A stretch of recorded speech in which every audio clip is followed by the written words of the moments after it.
Hi, I'm Laura Flanders of The Laura Flanders Show, where I interview the best thinkers and doers of our time. On TV, the show premieres Sundays at 11:30 Eastern on PBS World and at the Laura Flanders Show YouTube channel. You can join my guests and me every week there in the live viewing party, and then catch us all week on public television stations. Prefer to listen? Find us on a radio station near you or subscribe to the free podcast. You'll find listings and ways to subscribe at lauraflanders.org. That's also where you'll receive my regular commentaries. I call them the F word. Here's this week's. 23 minutes. That's how long it takes for your brain to refocus after shifting from one task to the next. Check your email, glance at a text, and you'll pay for what's called a switch effect. We've fallen for a mass delusion that our brains can multitask. They can't. Author Johann Hari found out researching his latest book. We're paying a price for our stolen ability to focus, he says, and maybe that's one of the reasons we're falling for autocrats and punting on solving the world's grievous problems. Hari's book, Stolen Focus, Why You Can't Pay Attention and How to Think Deeply Again, raises all sorts of good questions like this. The chilling book is just out in paperback. Talk about tech, though, and inevitably some smart aleck will bring up the Luddites. You don't want to stand against progress, that person will say. You don't want to be a Luddite. Well, can we spare a few minutes to focus on Luddites?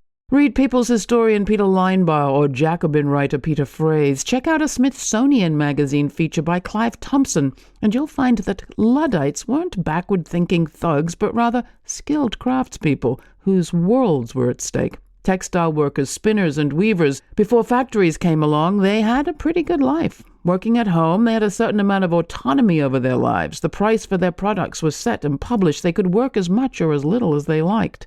Come the early 1800s, war and recession, and machines and factories threatened all of that. The Luddites, a made-up name, didn't start by breaking machines. They started by making demands of the factory owners to phase in the technology slowly. Of government, some proposed a tax on textiles to fund worker pensions. They called for regulation, relief from the harms, and a fair share of the profits from progress. It was only when they were denied all of that they started breaking stuff up. Today, the big U.S. social media companies face lawsuits. On January 6th, Seattle Public Schools sued TikTok, Instagram, Facebook, Snapchat, and YouTube for their negative impact on students' mental and emotional health. The U.S. Supreme Court is scheduled to hear arguments next month over the protections the tech industry enjoys under law when their algorithms intentionally push potentially harmful content for profit. What would breaking the machines look like in our time? I don't know. But if Hari's right, it's not just the quality of our lives that's in danger. It's the state of our minds that's at stake.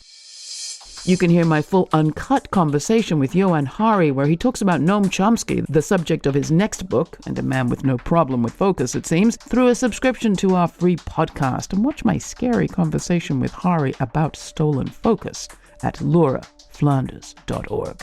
Till the next time, thanks for joining me. I'm Laura.